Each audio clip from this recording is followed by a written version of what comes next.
Good morning students, class 8th। आज हम शुरू करते हैं अपना नया टॉपिक नंबर 3, ग्लिम्पस ऑफ पास्ट, अतीत की झलकियाँ। ये वाला, इसमें देखिए सबसे पहले हम हार्ड मीनिंग करेंगे। मैं हार्ड मीनिंग आपको यहाँ पर दिखा रहा हूँ। इन हार्ड मीनिंग्स को आपको करना है, रोक रोक कर करना है और आपकी CW कॉपी में उतारना है और लर्न करना है। इसको देख लीजिए आराम से। अब यहाँ ये टॉपिक है जो ये ग्लिम्पस ऑफ पास्ट, ये अतीत के ऊपर दिया हुआ है। अतीत मीन्स बीता हुआ समय।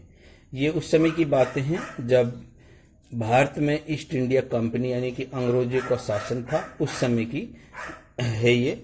और उस समय भारतीयों के साथ क्या हो रहा था, बहुत ही परेशानियां हो रही थी। अंग्रेज लोग अपना काम करा रहे थे, यहाँ से फूट डालो राज करो नीति, यहाँ से सारा सामान भारी भारी यानी कि महंगा सामान अपने वहाँ ले जा रहे थे। उसके बाद में ये होते हुए आगे चलता रहा और इसके बाद में देखिए कुछ ऐसी ऐसी बातें आई कि कुछ लुटेरे आए, जैसे पिंडारी, लूटमार, डच आए, है ना, ऐसे वो लेकर चले गए यहाँ से काफ़ी महंगी महंगी चीज़ों को, तख्त ताउस वगैरह। और फिर इसके बाद में ब्रिटिश जो शासन है वो चला। ब्रिटिश शासन में ये हुआ कि जो लोग यहाँ पर एक प्रचलन हो गया कि जो लोग समुद्र की यात्रा करता है ना, वहाँ वो वापस आता है तो उसको अपने धर्म से वंचित होना पड़ता था।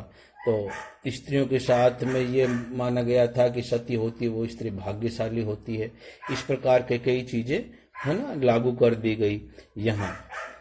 और देखिए चलते चलते यहाँ इतना हो गया कि जो समाज है वो बुराइयों में व्याप्त हो गया। और साथ में अंग्रेजों ने क्या कर रखा था, परेशान कर रखा था, अधिक कर लगा रखा था। कर लगाने के बाद में है ना और नियम लगा दिए, जैसे वो गोद ना लेने की प्रथा चालू कर दी, जिससे कोई भी राजा के बच्चा नहीं है ना, लड़का नहीं है तो उसका राज्य अपने ही राज्य में हड़प लेते थे, है ना, हड़प नीति के दौरान। इस प्रकार के कई नियम उन्होंने बना लिए थे। और यहाँ देखते हुए इस चीज को, तो ईस्ट इंडिया कंपनी ने अपना पूरा जाल फैला दिया था। और यहाँ फिर राजा राममोहन राय आए, है ना, जो 1772 से 1833 तक रहे। उन्होंने भी कई सामाजिक सुधार किए, है ना। और लोगों में इस प्रकार के कि धर्म अलग अलग हैं, सब धर्मों का रास्ता जगह है ना, सबको एक ही जगह में जाना है। तो ये कहा उन्होंने और बुराइयों को दूर करने के लिए बहुत सारी बातें कही।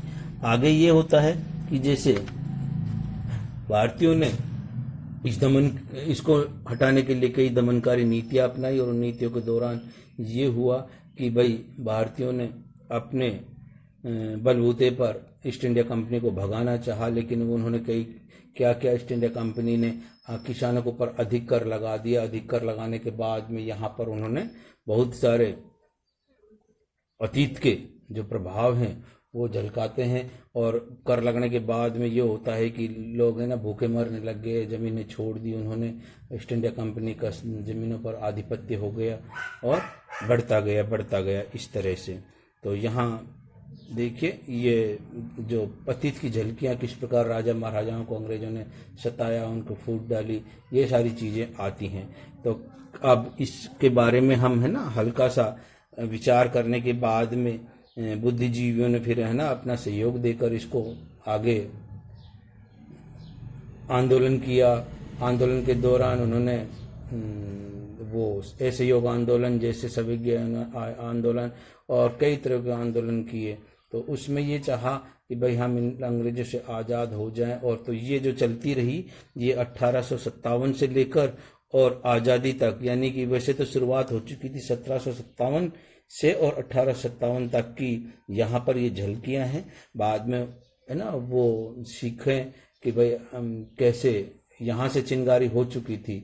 सैनिकों ने विद्रोह कर दिया था, मेरठ की छावनी में शुरू में ही विद्रोह हो गया था। उन्होंने राजाओं से सहयोग मांगा। उस समय नादिर शाह जफर था, वो हमारे दिल्ली का बादशाह था, उससे उन्होंने सहायता मांगी। इस प्रकार की कई बातें यहाँ। तो 1857 की एक भयानक क्रांति हुई, जिसकी जो है ना आज़ादी की प्रथम क्रांति मानी जाती है। और चलते चलते 200 साल बाद में सन 1947 के में हमारा भारत आज़ाद हो गया, भारत छोड़ो आंदोलन के दौरान।